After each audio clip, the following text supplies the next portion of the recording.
Hello and welcome back to the channel, folks. HeirofCarthage here, and no Carthage in this battle, unfortunately, but we do have some great factions here, and this one should be a lot of fun. It looks like we have Nabatea, Rome, and Syracuse on the home team side here, and the away team today is going to be the Odrysians, Egypt, and Bactria. So this one should be a lot of fun. It looks like the Odrysians are bringing up the Skirmish contingent, which should be interesting. They've got Thracian slingers up front, looks like 3 of those. And I'm expecting, bowmen or peltist in the back line, which is what we're seeing. I see the 2 bowmen, I see at least 2 peltist. There could be more hidden in that scrub right there. Egypt playing the melee line. We've seen this multiple times recently. And we've got, by the way, the sub-commanders in the Unconquered Sun mod, which is a mod that adds more units and balance to make it obviously more fun, and obviously the special unit abilities too. But it looks like we're going to have Carian Axemen and probably, Egyptian infantry. I'm guessing, Sobek cultist. I was expecting to see some Galatian swords maybe, but Sobek cultist, a thorax sword, and a royal thorax sword. We've seen the royal thorax sword own a couple of times in these videos, so that could be interesting. The Odrysian lord is a noble, which will also add a lot of fury to the melee contingent. And Bactria's cavalry, I see a noble horse, 2 noble horse, and then a horse skirmisher, 2 Bactrian light horse. I would imagine that there's more Bactrian cavalry, that it's probably hidden here to the left of screen. Now, on the other side, Nabatea is bringing up the skirmish line for the home team. They're going to have slingers up front. It looks like levy spearmen behind and a caravan guard. I haven't seen this unit. Interesting. Looks like kind of a medium spear unit. And then it looks like some Nabatean heavy archers behind them. Solid pick for dealing with cavalry and other high-value targets. So we see a couple of those. Syracuse bringing up the sword line. It looks like we have some mercenary Sardinian champions. We saw these guys in a failed ambush once before. Should be interesting to see them here. Remember, these units can stalk. So there's 3 of them up front. And then behind them, we're going to have Samnite warriors. It looks like 3 of those. And then we have a Thurios hoplite and a Thorax hoplite general. Rome is the cavalry contingent with the Legatus and auxiliary cav. And auxiliary cav ought to be pretty decent for the price. Equites, and then I see some auxiliary Numidian cavalry on either flank. So that is the armies. This one only a 3v3, not the larger 4v4 that we've seen a lot of recently. But remember that in the 3v3, you only give up just the player 4, and player 4 is kind of an at-large entry that requires a minimum number of skirmishers and maybe spears as well. I don't remember. But essentially, it's kind of an at-large because they can also bring cavalry and melee infantry once they've hit the... I want to say when I played it, it was just a minimum of skirmishers that they had to bring. Which makes sense. You want more skirmishers in here. But in any case, this one should be interesting. A little bit of terrain between the 2 players. Nothing super significant, but each side kind of wanting to stick to their hill. There's a little bit of forest off over here. And that Bactrian light horse is working in and out of the forest. And there's a little bit of forest on the other side too. And you can see the home team making some use of it. And we're seeing some scouting here between the Bactrian lights and the Numidians here. They're kind of having a little bit of an early skirmish, which... actually pretty true to form for ancient battles. This was pretty frequent, where the scout troops for either side would get in small skirmishes before you actually ended up in a actual battle, because they had to have those forces out scouting ahead and bringing intel back. Much like today, except probably we would be using satellites or drones. I guess the light horses are the ancient equivalent. So yeah, this one should be interesting. And just in terms of skirmish power, I want to say I see... same number of slingers on both sides. The Nabatean heavy bowmen, they say heavy because they're armor, I believe. It's not because of any extra damage. The Thracian bowmen are... let's take a look at their range. They are limited to 125 range, which is a little shorter than the heavy bows. The Thracian peltist, though, have a very damaging javelin, and they're okay in a melee afterwards. So it should be interesting hybrid units, potentially. If they can spend all of their javelins before melee, that is always the way you want to go. But man, we are getting a good old-fashioned standoff here. Bactria finally showing their general here, and it is a Bactrian horse archer. I figured we might see them. So there's 3 Bactrian horse archers, which remember are medium cavalry. So they do hit pretty good in a melee with their stats and their better weight. So Bactrian horse archers are the type of unit that's going to want to use their speed to fire all their ammunition throughout the early battle, And then late in the battle, as they expend their ammunition or as opportunity arises, you crush enemy skirmishers and ultimately maybe try and get a few rear charges into infantry engagements. Those Bactrian horse archers should give a pretty good skirmish, I wouldn't say edge, but definitely an equalizer at least to the away team. Those horse skirmishers still over here going back and forth with the Numidian cavalry. And it looks like both sides, or this side moved up a little, the other side didn't move much, so I think both sides considering starting a skirmish fight here. There's probably a lot of work being done right now to ensure that they understand the composition of forces, special abilities, stuff like that. Speaking of special abilities, let's check out Bactria. Bactria has the Conqueror special ability here, which is going to improve melee attack, defense, fatigue, and quicker ability use. And then, let's see, who else is carrying some? The Odrysians have a special ability. Let's see whether it's here. Nope, just second, well, yeah, Mountain Rage is here. This is kind of like the Odrysian version of Fast Charge. It's really quite good. And then let's check out Syracuse. Syracuse does have the Archimedes ability, but they are not using it here. It's just Battle Rhythm Second Wind. Which again, remember that the regular general abilities were reworked and made more effective. So whenever you see someone be like, oh, why do they use the regular abilities? Because they do have a place on the battlefield. The regular abilities are certainly quite useful. All right. There's a skirmish underway. The Bactrian horse archers are trying to make their presence felt. This is one way that horse archers can be used. They can quickly move in. They can put a lot of damage down really quickly, plus putting the threat of a charge there. And so this has already gained the away team a bit of an advantage. They're slightly uphill, which I do believe makes a difference in Rome 2, though I don't remember exactly how it impacts all of the different stats. And it's going to be very interesting here. The Thracian slingers have a little bit of cover from the scrub as well, so I would expect that the skirmish fight is probably going to go in favor of the away team here, and that ultimately the home team will be forced to make a melee charge. But let's see whether or not I can accurately predict that based on these circumstances. A lot of really nice support here from those horse archers. Again, they're moving in, they're putting in shots, and then just retreating. They'll take some damage, but they'll also be dishing a lot of damage. And you can see one slinger basically ineffective at this point. The other two light damage so far. But working these slingers down will put this away team, and I'm calling the away team the one with all the red banners. The yellow and blue banner is going to be our home team. Another charge here forward by the Bactrian horse archers looking to take a shot. It does not look like they got their shots, and right there, ooh, yeah, a lot of fire coming in. So they took some pretty heavy fire. Did that caravan guard throw? Yeah, they did. That was quite the javelin throw there by the caravan guard.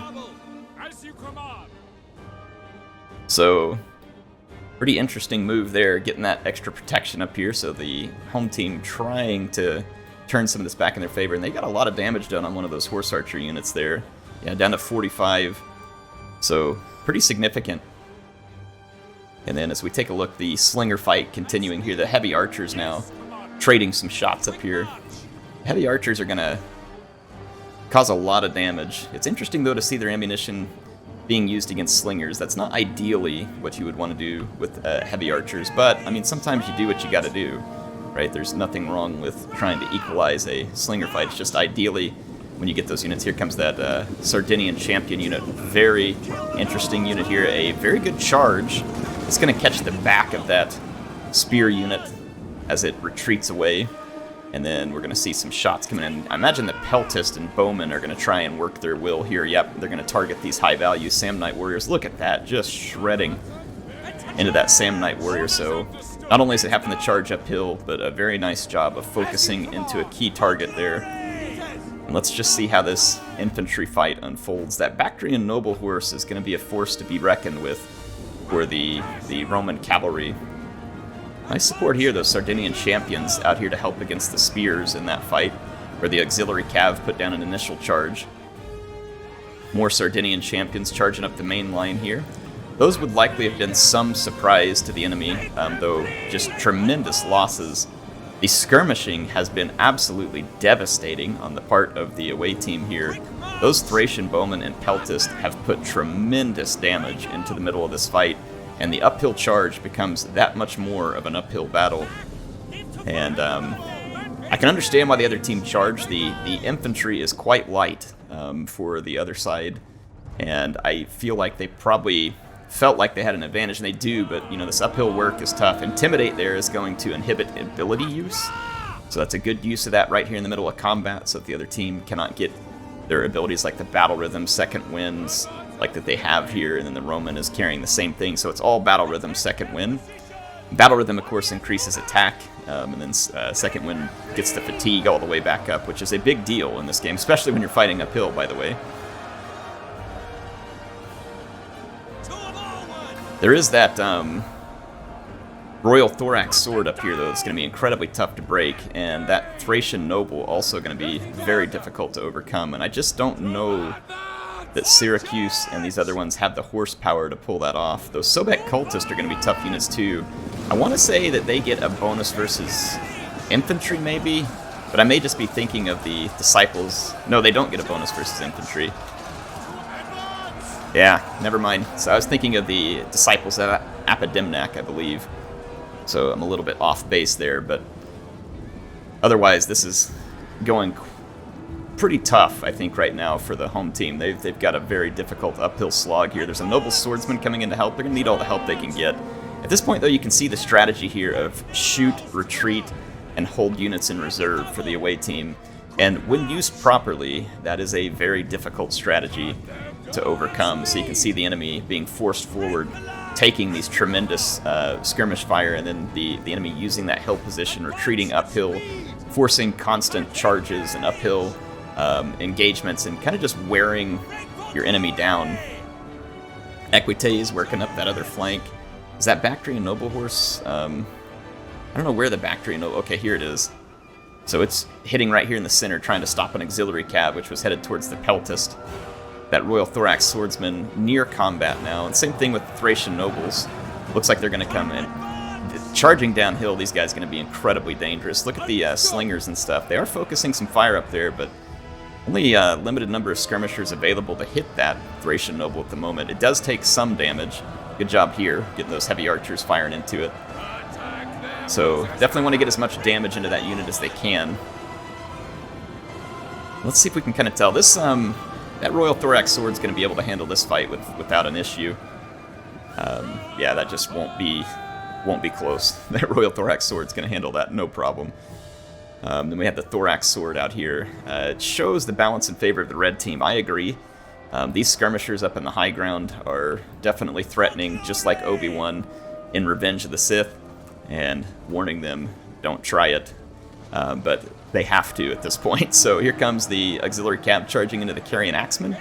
It's going to be a second wind. See, that one hits groups. The second wind can be quite helpful when you have a group of folks around. In that case, there wasn't one there for it, but they were just using it. So yeah, I think that the gas is running out here. Look at this. We've got a Thorax Sword now swinging around the flank, a Bactrian Noble Horse swinging around the flank, and I think this is the part where the home team maybe starts to feel the loss of momentum here after all those uphill charges. That Thracian Noble did take a ton of damage from the skirmisher, so very well done with that Nabatean Heavy Archer.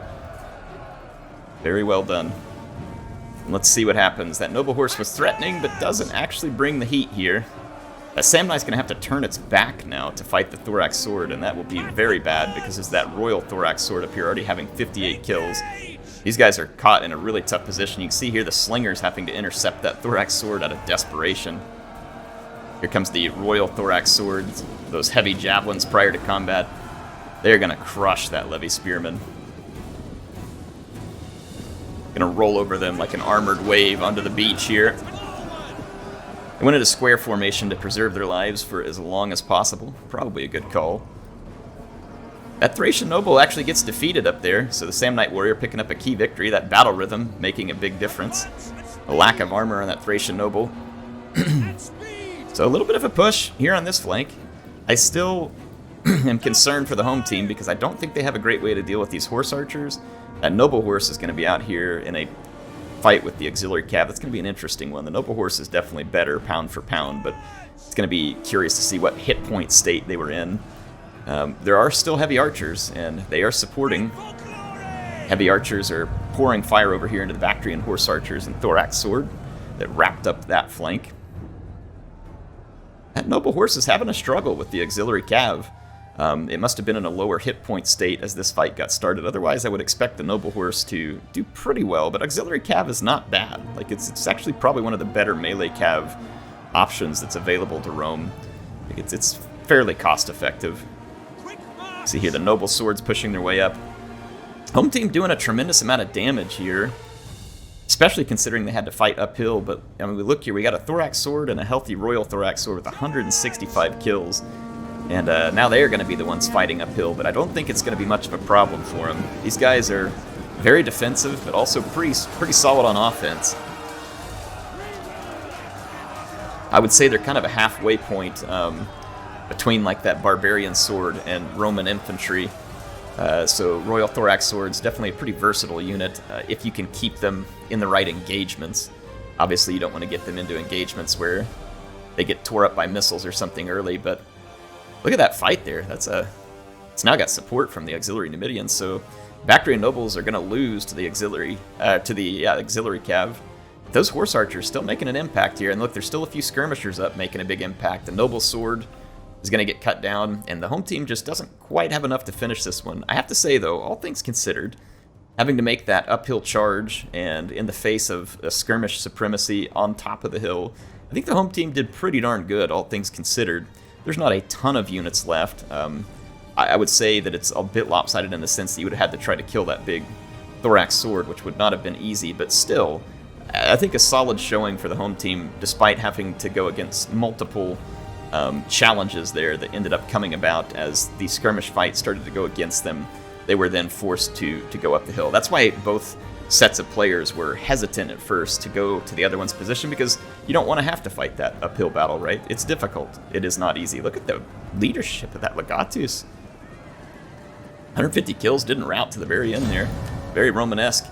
So, some fun play here. We had Arash the Vampire playing as Rome. Let's take a look at his stats. I thought he did well with those auxiliary cav. I didn't see Bactria really running amok anywhere. And then the Legatus picking up 151. Nice work with those auxiliary Numidian cav. So Arash doing a very solid job there. Towers, Titan coming in with Nabatea. I mean, good job getting some kills with these heavy archers. The noble swordsman did okay as it got into combat and, did his best to support that melee fight. And despite having gotten down a little bit early because of those Bactrian horse archers, still able to get some kills in with the heavy archers. So well done. Ninja Keeper with Syracuse, a tough job here, but honestly, those Samnites performed very admirably considering the situation that they were fighting in. So well done to them. And one of the Sardinian champions here getting quite a few kills as well. This one not bad. So interesting to see those units get a little bit of play here. The Odrysians, the Thracian noble doing pretty good. Tons of kills on the Peltus. These units were clutch, as were these archers. And then the Slingers did pretty good as well. So nice play there by Vortigern with the Odrysian skirmish. And then Sol leading the Bactrian cavalry. And quite a job he did there. So his horse archers were critical in this because they turned that skirmish fight early. And it made the other team really feel like they had to come uphill. The Bactrian light horse were nice support. And then the noble cavalry were just enough to kind of hold back the enemy there. And then pro-demolition bringing in Egypt with a solid performance here. Those Royal Thorax swords basically untouched. Same with the other Thorax sword. And then a solid performance from the rest of the infantry there. But thank you to all these players. Appreciate them being involved and giving us something fun to watch. HeirofCarthage signing out for now. Hope you all enjoyed it. I'll see you soon.